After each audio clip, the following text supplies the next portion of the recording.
Although Vermont is a beautiful state with an array of gorgeous mountains, wetlands, and hiking trails, there is a dark side to this state. After doing hours of research, I've discovered several things that will most likely change your mind about moving to Vermont. Actually, there is a muddy season as the snow melts in the spring. Because of this season, you will find keeping your stuff clean a nightmare, especially if you want to be outdoors. Whenever you want to go outside, you'll have to wear boots or risk destroying your shoes and having wet, dirty socks.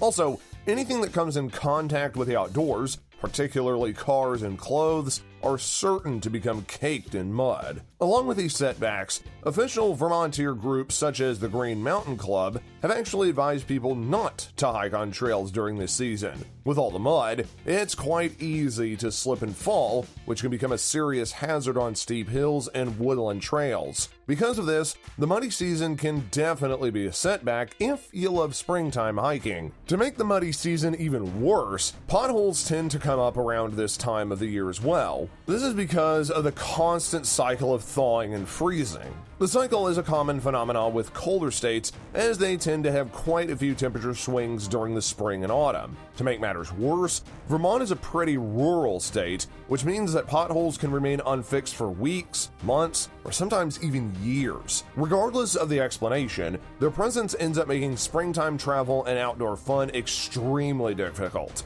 Oftentimes, the potholes can become deep enough to end up causing a driving hazard or vehicle damage if you're not careful. On top of the muddy outdoors and pothole-filled roads, Vermont's infamous springtime has yet more to offer. Although the state is known for its array of stunning flora and fauna, this comes at a cost: pesky insects. In particular, Vermont residents have to deal with constant mosquitoes and black flies as springtime rolls around. Generally, black fly season arrives at about the same time as mud season and lasts for about 2 weeks, but it can edge itself into as late as April, depending on how warm the weather is. The black flies mostly stick to rural areas, but the issue is that Vermont is almost completely rural. Bug repellent and staying inside should do the trick, but again, this is definitely a bit of a disappointment for those who want to hike or be outside in the spring. Like many places, mosquito season does start around the same time in spring and edges itself into summer. Unfortunately, this common pest is a lot worse in this state, as they run rampant throughout the lowlands and wetlands. Because there is so many of them, people who end up being bitten are at risk of spreading mosquito-borne diseases, especially during the summer. If you're looking for a place to relax that might not have them around at all, or at the very least, not as much, then the mountain regions would probably end up being your best bet. Although, even in those regions, there's still quite a pest. Although springtime is not that great in Vermont, the season right before could be considered even worse. If you prefer warm, sunny weather, think again about moving to this frigid state. On average, Vermont gets up to 8 feet of snow, and also, winter lasts for around 6 whole months. Because the state is farther up north, nights do happen a lot sooner, which makes winter a dark season for the residents. Even then, the winters have become a bit milder due to climate change, and the winter season does open up to a lot of fun outdoor winter activities. But if you want to do social winter events, that's likely going to be off the table, especially considering that you'll likely be living out in the middle of nowhere, completely snowed in. Despite the charm of living out in the middle of nowhere, the ruralness of Vermont has its costs. Like I've previously mentioned, Vermont is the most rural state in the US, with 83% of the population living in a rural spot or a small town. Although living out in the middle of nowhere and not having to deal with crowds might sound nice, this does cut people off from commodities, which can definitely be an issue if you're used to living in the city. For instance, because they live in the middle of nowhere, most people in Vermont have to take a 30-minute drive to access the closest hospital. Also, mental health centers are pretty sparse. This is definitely a major setback if you or a loved one experience a medical emergency or require regular mental care. To make matters worse, many residents struggle to have access to commodities, such as grocery stores, food deliveries, supermarkets, and clothing stores. Oftentimes, food is made from scratch and or sold in local supermarkets. If you're not a huge gardening person and prefer fast, easy meals, then Vermont is definitely not the state for you. Oh, and speaking of food, one major issue in the state is widespread hunger. To be more specific, 1 in 9 people in Vermont struggle with hunger, a staggering statistic compared compared to many other states. And because of this, if you're concerned that you may struggle with financial stability, you might want to reconsider that move to Vermont.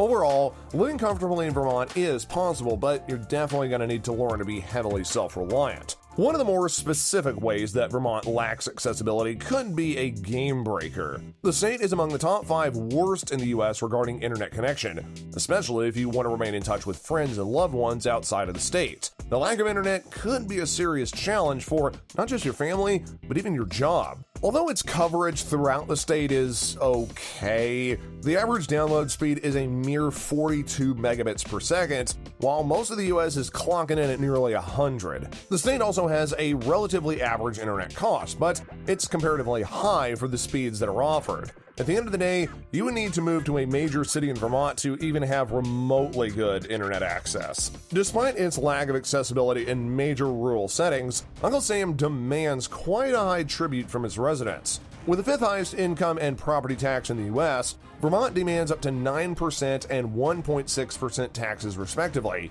Keep in mind that the average in the US is about 1.1%. Also, Vermont is one of the few states that demands inheritance tax. Finally, its sales tax is at 6%, which is the 36th highest. Although that's not too bad considering the US has 50 states, it's still a bit annoying. Even if you were to try and ignore the taxes somehow, simply living in Vermont is expensive. For example, if you consider 100% to be average, Vermont's average grocery cost is 107%, and its healthcare costs are weighing in at 108%, plus utilities at a whopping 117%, which kind of makes sense, because much of Vermont's in the middle of nowhere. Finally, although it's not significantly more expensive, the cost of a median home in Vermont is $194,100, while the United States average is $191,700. If you'd like to check out some other facts, then feel free to take a look at the link in the description.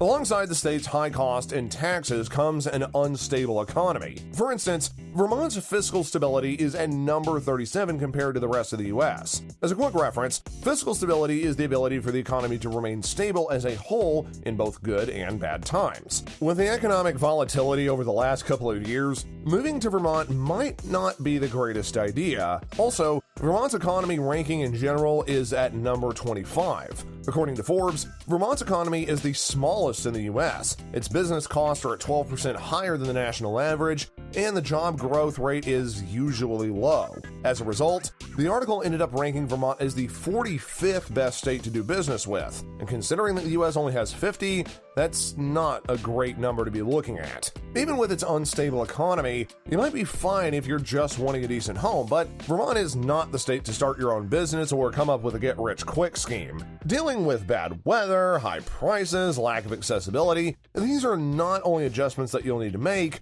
but you'll even need to learn how to blend in with the locals who are living there, especially if you do decide to live in a small town. Most of the time, they're not that loving. Typically, the locals end up referring to newcomers as Flatlanders. More specifically, Flatlanders are residents of Vermont who were not born there, regardless of how young or old they were when they moved. Oftentimes, tourists count as Flatlanders to the locals as well. So, should you decide to move to Vermont, you would be counted as one of these dreaded Flatlanders. The reason why the locals like to use this term is fairly understandable. They're concerned that the recent influx will end up ruining the serenity of their rural state and possibly urbanize it. Because of this, you'll have to earn the locals' trust, and even after that, you'll likely experience a Flatlander joke or two. And if a local does happen to not know you and notice that you have a different area code, license plate, accent, and so forth, they'll just treat you different regardless. In one case, a Flatlander was actually denied entry to a local restaurant. Although this may be considered a pro rather than a con, Vermont is very much a small town kind of state. And that means that everyone knows each other and therefore freely discussing political views. While the state is not a monolith, and people have surprisingly varying opinions, this can also create a lot of friction and passionate debate. For milder personalities, Vermont might not be the place for political discussion, as you're strongly encouraged to share your personal views. Even if they're just simply wanting to listen in to expose themselves to other ideologies, the quiet person is certain to be dragged into the debate. Also, on the topics of politics and social discussions, Vermont is a mostly white state that lacks any ethnic diversity. And while most non-white people have said that this wasn't really an issue and that they were welcomed, it still could be a concern for others.